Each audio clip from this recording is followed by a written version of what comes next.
देख रहे हैं आज तक। मैं हूं आपके साथ नवजोत रंधावा।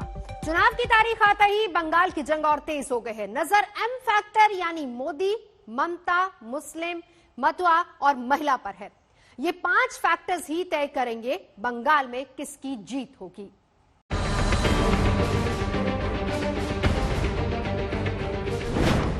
बंगाल में एम फैक्टर, एम मतलब मोदी।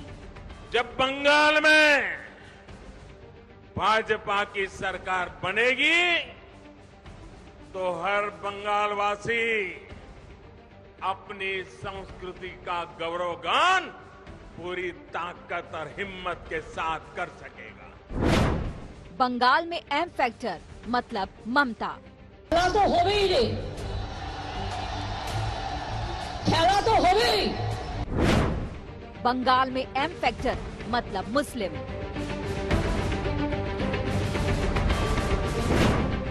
बंगाल में एम फैक्टर यानी महिला। बंगाल में एम फैक्टर यानी मतुआ। 5 एम ही तय करेगा बंगाल के चुनाव में कौन बाजी मारेगा, किसकी जीत होगी, किसका राज तिलक होगा। चुनाव की लड़ाई आई तो बंगाल की सियासत और गर्मा गई। इस बार बंगाल की जंग बड़ी है। बीजेपी पहली बार सत्ता हासिल करने के लिए पुरजोर कोशिश कर रही है, तो ममता बनर्जी लगातार तीसरी बार राज तिलक के लिए हुंकार भर रही हैं। बंगाल चुनाव में प्रधानमंत्री मोदी सबसे बड़े फैक्टर हैं। वो सबसे लोकप्रिय नेता हैं। उनका जनाधार है। वो जानते हैं कि लोगों से कैसे जुड़ा जाता है, लोगों से कैसे संवाद किया जाता है। पश्चिम बंगाल में भाजपा की सरकार सिर्फ सत्ता में परिवर्तन के लिए नहीं, बल्कि आसोल परिवर्तन के लिए बनानी है। आसोल परिवर्तन, बल्कि यहां कमल खिलाना इसलिए जरूरी है ताकि पश्चिम बंगाल की स्थिति में वो आसोल परिवर्तन आ सके, जिसकी उम्मीद में आज हमारा नौजवान जी रहा है। बीजेपी के पास प्रधानमंत्री जैसा जिताऊ चेहरा है तो अमित शाह जैसा चुनावी चाणक्य भी है। दोनों की जोड़ी जानती है कि नामुमकिन को मुमकिन कैसे किया जाता है। ममता दीदी फेल प्रशासक है, विफल मुख्यमंत्री है। अब समय आ गया है उनको बदलने का। मित्रों, इस बार बंगाल की जनता ने नरेंद्र मोदी जी के विकास के मॉडल और ममता दीदी के विनाश के मॉडल के बीच में पसंदगी करनी है कि बंगाल क्या चाहता है। बीजेपी की त्रिमूर्ति मोदी, शाह और नड्डा के सामने ममता बनर्जी अकेली हुंकार भर रही हैं। ममता ने लेफ्ट की 34 साल पुरानी सरकार को उखाड़ फेंका और सत्ता तक पहुंची। वो जुझारू हैं, स्ट्रीट फाइटर हैं, 10 साल से बंगाल की सत्ता पर काबिज है। वो बंगाल को समझती हैं, बंगाल की नब्ज समझती हैं। तो हो ही रे, खेला तो हो ही। এবং এই খেলা থেকেই বিজেপিকে ঠিক করতে হবে আগামী দিন দেশে থাকবে কি থাকবে না। বাংলায় একটা খেলায় যদি ওদের হারিয়ে দেন, জানবেন এই দেশ থেকে বিজেপি বিদায়। लेकिन इस बार जंग बड़ी है। सामने मोदी एंड टीम है, जिन्हें चुनावी लड़ाई में महारत हासिल है। लोकसभा चुनाव के नतीजे से गदगद बीजेपी इस बार आर पार के मूड में है। अब देखना ये है कि इन एम फैक्टर में से कौन किस पर भारी पड़ता है। मोदी की सरकार। बंगाल चुनाव में इस बार बहुत ही महत्वपूर्ण है एम फैक्टर, यानी ममता और मोदी फैक्टर। दोनों ही बेहद लोकप्रिय नेता है और दोनों ही पार्टियां ये कोशिश में जुटी हुई हैं कि इन लोकप्रिय नेताओं की छवि और उनके करिश्मा के ऊपर लोगों को लुभा पाए। बीजेपी यही कोशिश में जुटी हुई है कि फिर से एक बार मोदी लहर वो बना पाए और उसका चुनावी फायदा उठा पाए। वहीं दूसरी ओर ममता बनर्जी के करिश्मे पे पूरी तरह से डिपेंडेंट है तृणमूल कांग्रेस और चाह रही है कि उनके इस लोकप्रियता के इस्तेमाल करते हुए चुनावी बेहतरीनी पार कर पाए। कैमरा पर्सन राजू इनामदार के साथ इंद्रजीत, आज तक, कोलकाता। वैसे मोदी ममता ही नहीं बल्कि बंगाल में मुस्लिम सबसे बड़ा फैक्टर है। 27% की ये आबादी बंगाल चुनाव की दिशा तय करने का मादा रखती है। लोकसभा में ममता को 70 मुस्लिमों का साथ मिला था। सवाल अब यहाँ पर यही है कि क्या इस बार भी ऐसा हो पाएगा या फिर ओवैसी पीरजादा खेल बिगाड़ेंगे। जय श्री राम। गुंडाबाज मिथ्या बोले, मिथ्या वीडियो देखाয়, কোনো ভিডিও বিশ্বাস করবেন না, ওদের সব ফেক।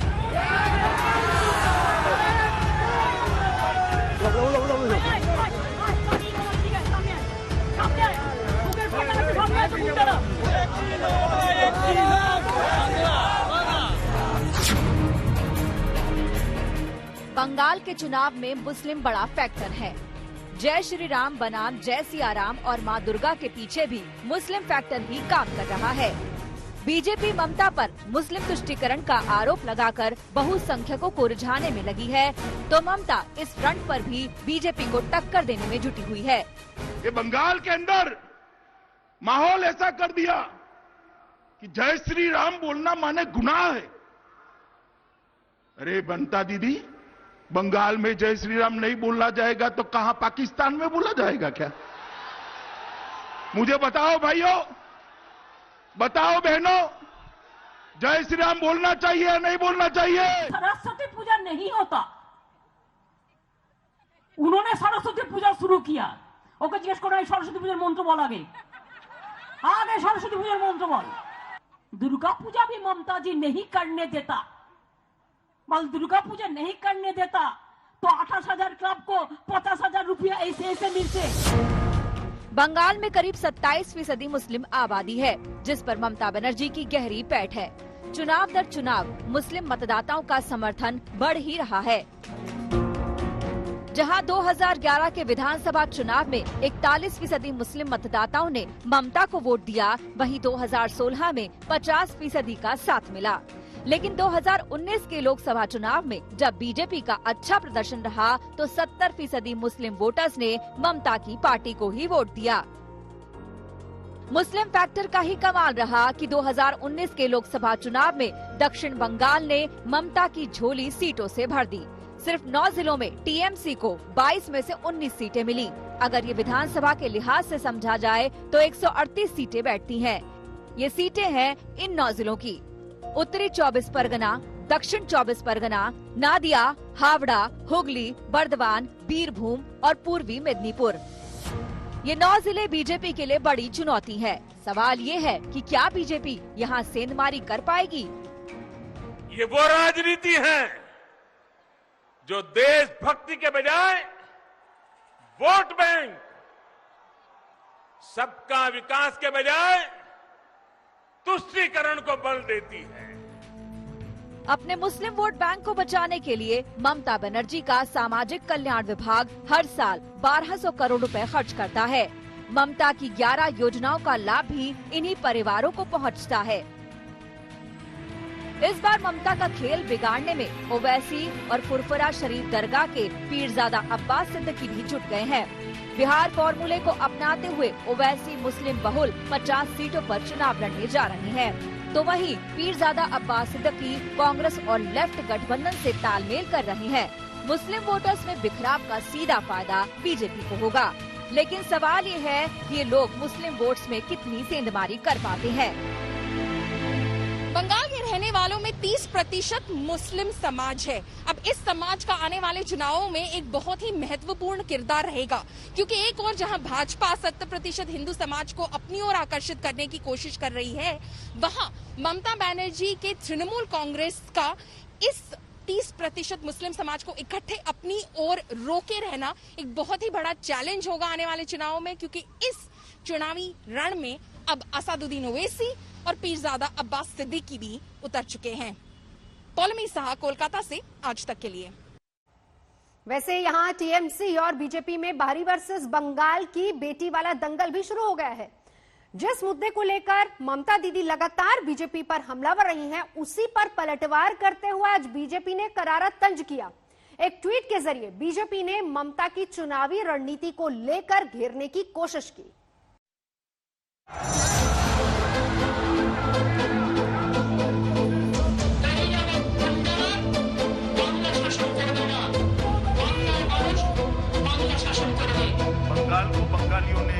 बताना है बंगाल के लोग ही यहाँ शासन करेंगे और बंगाल के लोग ही यहाँ सुशासन प्रस्तावित। बंगाल की लड़ाई है, लिहाजा बंगाल की बेटी अब सियासत का सबसे बड़ा फॉर्मूला बन गया है। इस महासमर में बीजेपी ने एक तस्वीर ट्वीट कर टीएमसी को बता दिया कि वो लड़ाई हल्के में न ले। आखिर बीजेपी को ये तस्वीर ट्वीट करने के लिए क्यों मजबूर होना पड़ा है? क्या ममता को घेरने के लिए पार्टी ने ये नया दांव चला है? सियासी गलियारों में सवाल उठ रहे हैं। इसे जानने के लिए 7 दिन पहले की तस्वीर देखनी होगी। 20 फरवरी को ही टीएमसी ने विधानसभा चुनावों के लिए अपना स्लोगन जारी किया। पार्टी ने ऐलान कर दिया कि इस बार का स्लोगन होगा, बंगाल अपनी बेटी को चाहता है। কৃষকদের অবমাননা করে কৃষক আন্দোলনকারীরা বুঝিয়ে দিয়েছে, পাঞ্জাবে হয়েছে সব, হরিয়ানায় হবে সব, উত্তরপ্রদেশেও হবে সব, আর বাংলা ওরে বাপ, এই তো মানে আমরা কেউ কিছু বুঝতেই পারছি না কতটা সাপ হবে। বাবা রে বাবা, এই তো বুঝতেই পারছি না। टीएमसी ने अपने स्लोगन के जरिए विरोधियों को बता दिया कि चुनाव में पार्टी का चेहरा निडर माने जाने वाली ममता ही है और बंगाल को इस बेटी पर सबसे ज्यादा भरोसा है। इसी स्लोगन के जरिए टीएमसी ने हैट्रिक लगाने की तैयारी की है। लेकिन क्या टीएमसी का तीसरी बार सत्ता का ख्वाब पूरा हो पाएगा? बीजेपी ममता के सपनों को चकनाचूर करने के लिए बंगाल की बेटी वाले स्लोगन पर करारा वार कर रही है।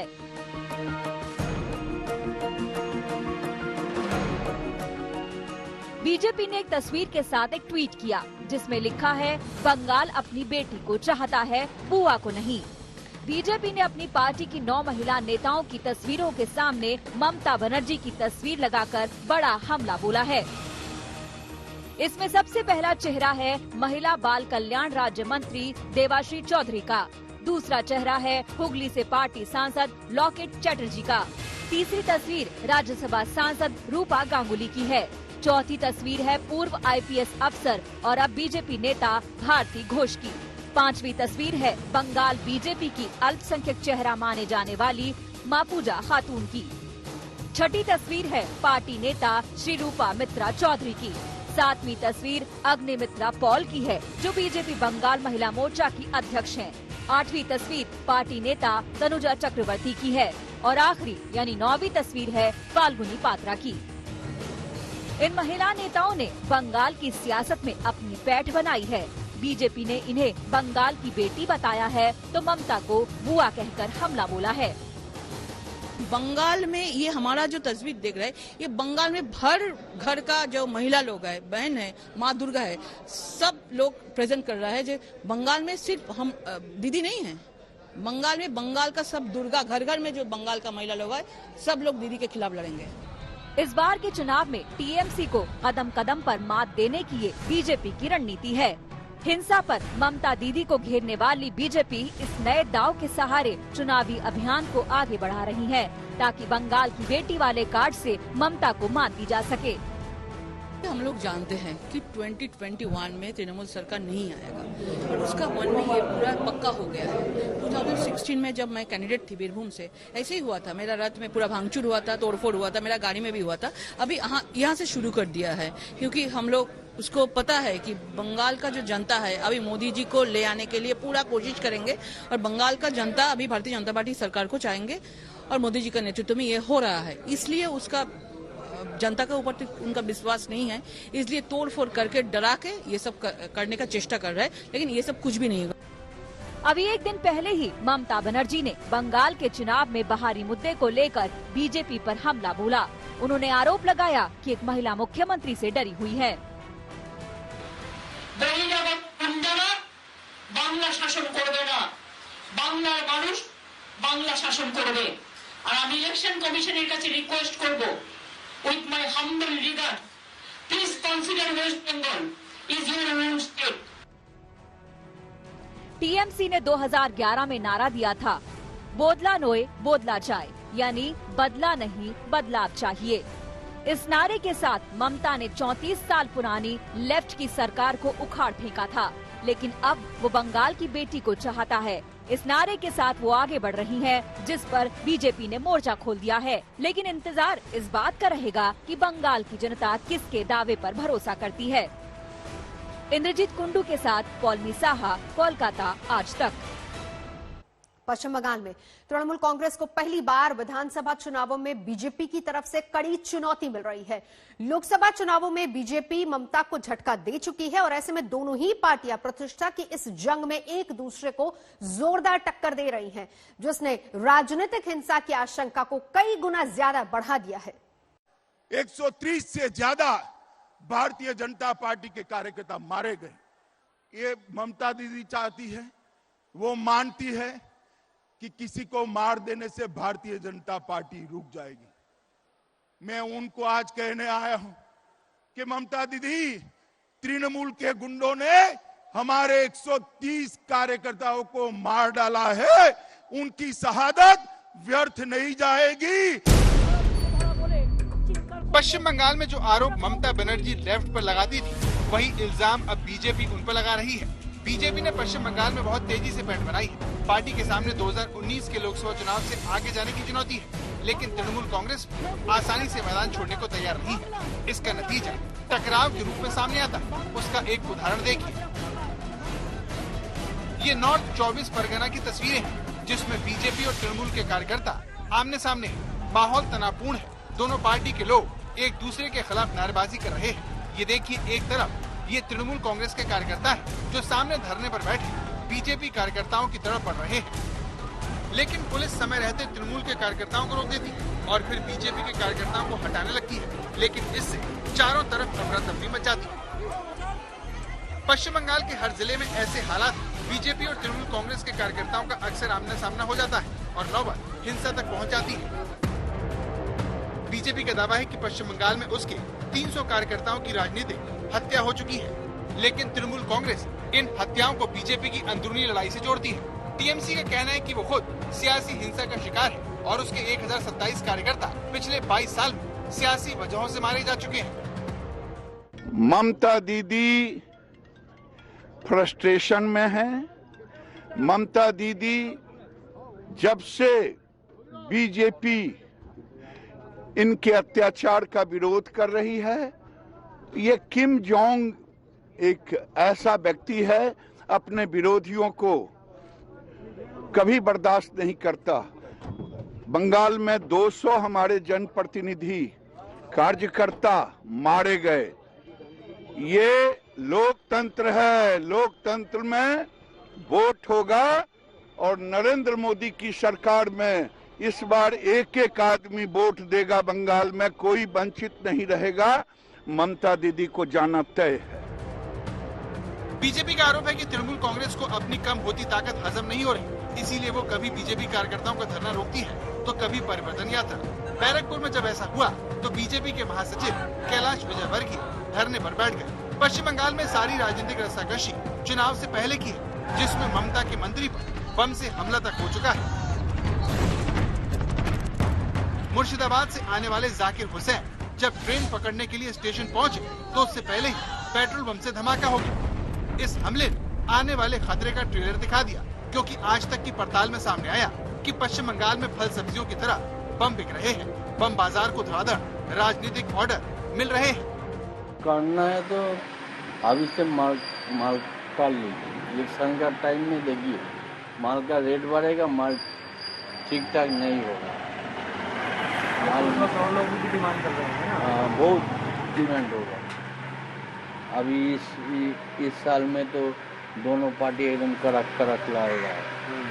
दोनों पार्टी का ही माल अभी चल रहा है।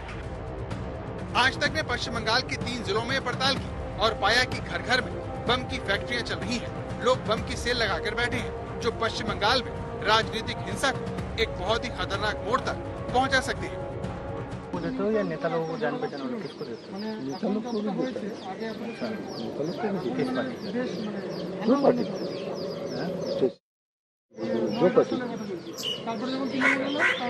लेकिन जान पहचान। चुनाव जीतने के लिए पार्टी मतदाताओं को अक्सर लुभाती है, बड़े बड़े वादे करती है, लेकिन दावा है कि बंगाल में वोटरों को धमकाना चुनाव जीतने का एक अहम हिस्सा है, जिसे रोकना चुनाव आयोग के लिए सबसे बड़ी चुनौती होगा। दिल्ली से चित्रा त्रिपाठी के साथ आज तक ब्यूरो।